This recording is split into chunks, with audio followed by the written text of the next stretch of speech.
اور کعبہ کعبہ ہے. غلاف کو کعبہ نہیں سمجھتے. غلاف کسی وجود کو چھپانے کے لیے ہوتا ہے. بشر ظاہر و جلد الانسان، انسان کے ظاہر کا جو جلد کا غلاف اللہ نے چڑھا رکھا ہے اس کو کہتے ہیں بشر. تو فرمایا لوگو تمہارا اور میری مثال ایک جیسا، فقط اتنا ہے کہ مجھ پر بھی ایک غلاف ہے، تم پر بھی جسم کا غلاف ہے. غلاف قرآن پر بھی چڑھا ہوا ہوتا ہے، غلاف کسی کتاب پر بھی چڑھا سکتے ہیں. تم نے دونوں پر غلاف دیکھا اور غلاف دیکھ کر سمجھے کہ ایک جیسے ہیں. تمہیں کیا خبر کہ یہ غلاف ہے. اس غلاف کے اندر انگریزی کی کتاب تھی، اس غلاف کے اندر خدا کا قرآن ہے. ارے غلاف دیکھنے میں ایک جیسا لگتا ہے، اس غلاف کے اندر کعبہ ہے، اس غلاف کے اندر تمہارا گھر ہے، اس غلاف کے اندر قرآن ہے، اس غلاف کے اندر کوئی کتاب ہے. تو انما انا بشر مثلکم کا معنی یہ ہوا لوگوں مجھے اپنے جیسا نہ سمجھنا، مجھے اپنے جیسا نہ سمجھنا. نہ میری ذات تم جیسی، نہ میری صفات تمہارے جیسی، نہ میرے افعال تمہارے جیسے، نہ میرا حال تمہارے جیسا. اپنے جیسا نہ سمجھنا. انما کلمہ حصر ہے. تمہارے اور میرے درمیان مشترک قدر صرف اتنی ہے کہ تم پر بھی ایک غلاف ہے، مجھ پر بھی ایک غلاف ہے. تمہارا غلاف تمہارے اندر کے باطن کے اندھیرے کو چھپا رہا ہے، باطن کے اندھیرے کو چھپا رہا ہے، اور میرا غلاف بشریت اس کے اندر خدا کا نور چھپا ہوا ہے. یہ غلاف قرآن کے غلاف کی طرح ہے یا کعبہ کے غلاف کی طرح ہے.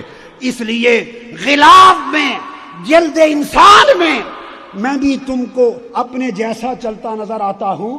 غلاف میں ایک جیسا دیکھ کر کہیں مغالطہ نہ کر لینا کہ ہم مصطفیٰ جیسے ہیں، ہم مصطفیٰ جیسے ہیں. یہ بات نہیں ہے. اس لیے کہ مصطفیٰ کی شان غلاف سے برتر یہ تو بشریت تھی، پھر بشریت کے بعد مصطفیٰ کی محبوبیت ہے. ایک جیسے نہیں، میرا محبوب نہ تمہارے جیسا، نہ تم میرے محبوب جیسے. اس لیے کہ قرآن نے 226 مقامات پر اللہ رب العزت نے ربوں کا کہا ہے کہ تیرا رب. کیا یہ لفظ آیا ہے قرآن میں کتنی مرتبہ یاد کر لیں؟ 226 آیتوں میں، 226 آیتوں میں اللہ نے اپنا ذکر کیا. ربک یا ربک یا ربک، تمہارا رب. اور 226 مقامات پر اس نے ربک تمہارا رب کہہ کے ذکر کیا. اس میں سے 15 مقامات ایسے ہیں جس میں آدم علیہ السلام سے لے کر قیامت تک کے کل نبیوں، رسولوں اور انسانوں کو شامل کر دیا. سب کے لیے صرف 15 مقامات پر کل انبیاء گزر گئے، رسول ربک میں گزر گئے، ہر انسان گزر گیا. اور 226 میں سے 211 مرتبہ جب اللہ نے کہا ربک تیرا رب، تو قرآن اٹھا کے دیکھیے ہر بار مراد مصطفیٰ کا رب ہے. فلا وربک، قسم ہے محبوب تیرے رب کی. یا ایھا الرسول بلغ ما انزل الیک من ربک ھذا صراط ربک.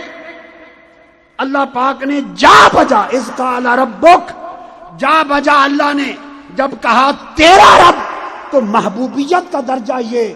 ارے تم مصطفیٰ جیسے کیسے؟ اس نے سارے نبیوں رسولوں کو اور کل انسانوں کو 15 مقامات پر یہ شرف بخشا کہ تمہارا رب 15، اور ادھر تنہا مصطفیٰ کو 211 مرتبہ کہا مصطفیٰ تیرا رب. تو میں تو اپنی بات بھی جب کرتا ہوں تو مصطفیٰ کا رب بن کے کرتا ہوں، اپنا تعارف کراتا ہوں مصطفیٰ کا رب بن کے کراتا ہوں، اپنی قسم کھاتا ہوں مصطفیٰ کے رب کے طور پہ قسم کھاتا ہوں۔ تو جب میرا عالم یہ ہے کہ میں تو اپنا ذکر بھی رب مصطفیٰ کے طور پہ کرتا ہوں، تو پھر تم کہاں اور وہ کہاں؟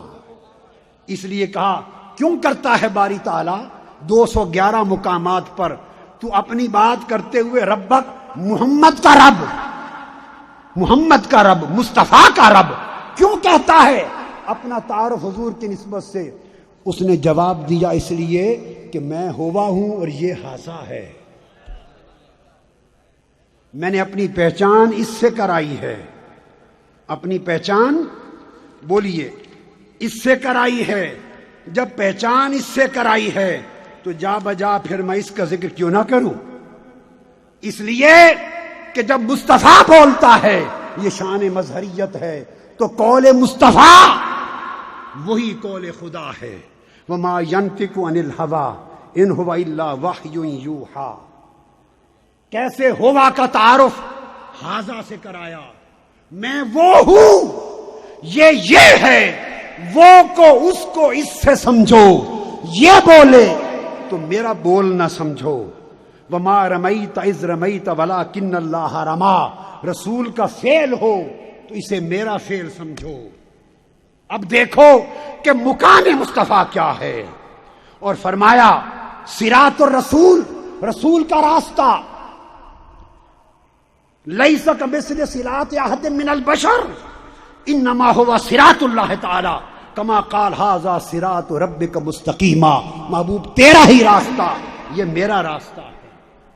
ورد الرسول لیس کمثلہ رضا احد من البشر انما هو رضا اللہ کما قال واللہ ورسولہ حق ان یردو۔ مصطفیٰ کا عطا کرنا میرا عطا کرنا ہے، ولو انہم رضوا ما آتاہم اللہ ورسولہ۔